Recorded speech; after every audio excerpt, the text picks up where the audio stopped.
perdu leurs documents. Donc l'État du Sénégal va faire un effort exceptionnel. Et dans les prochaines semaines, je pense que des missions vont être déployées un peu partout, mais nous sommes en train de trouver les arrangements diplomatiques pour pouvoir convoyer des effectifs depuis Dakar pour aller soutenir les missions qui sont sur place, notamment en Espagne. Aussi, une des conséquences de la Covid, je pense que la Covid a accru la pauvreté dans certains pays. Et effectivement, certains de nos compatriotes, à l'instar d'autres, ce n'est pas aussi quelque chose qui est spécifique au Sénégal, à l'instar d'autres, peuvent faire l'objet d'agressions, lesquelles peuvent virer au drame. C'est des actes que nous condamnons, c'est sûr. C'est des actes aussi pour lesquels nous sommes toujours présents. Vous avez suivi récemment aux États-Unis, quand il y a eu une famille qui a été assassinée dans des conditions qui ne sont pas encore élucidées, le gouvernement du Sénégal s'est mobilisé pour que cette affaire soit tirée au clair. Maintenant, au Sénégal comme ailleurs, il faut qu'on essaye quand même de donner beaucoup de conseils à nos compatriotes.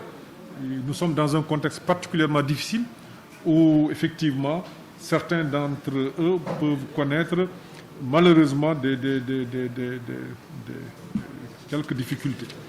Maintenant, s'agissant du cas spécifique du Sénégalais qui a été assassiné en Libye, c'est aussi une affaire que nous suivons. La Libye, vous savez que c'est un pays qui connaît quand même une tension interne extrêmement importante.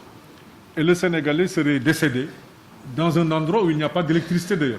Vous voyez un peu ce que ça pose comme condition de conservation. Je ne veux pas revenir sur ces détails parce que c'est encore rajouté à la peine de la famille, vous comprenez, et que les autorités libyennes sur place, pour des raisons sanitaires, avaient décidé d'inhumer le corps sur place. Mais c'est un dossier pour lequel nous avons été informés dès que ce crime est intervenu, mais maintenant dans un endroit qui pose quelques problèmes en termes de sécurité et d'accès.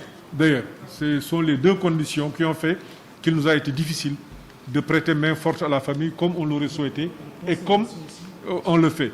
Maintenant, il y a quelques problèmes. Bon, je ne veux pas revenir sur certains détails. Vous comprenez qu'on ne puisse pas parler d'une personne décédée, des problèmes de conservation et tout. C'est un peu des questions un peu délicates. Je ne veux pas rajouter en tout cas à la douleur de la famille.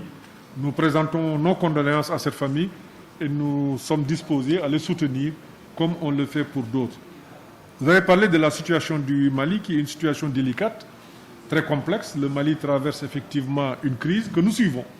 Nous avons une population importante au Mali, mais jusqu'à présent, ça se passe bien.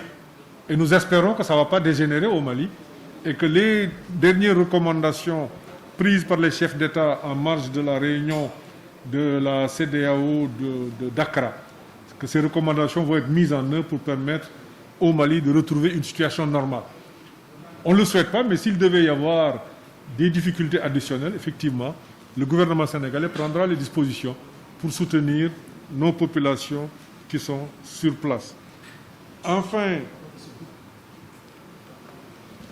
il va revenir là-dessus sur certains éléments parce qu'il s'occupe un peu des Sénégalais de l'extérieur. Il a des éléments très précis qui peuvent permettre de montrer tous les efforts qui sont faits par le gouvernement du Sénégal pour soutenir nos compatriotes en détresse, mais aussi les familles de nos compatriotes qui sont décédés à l'extérieur.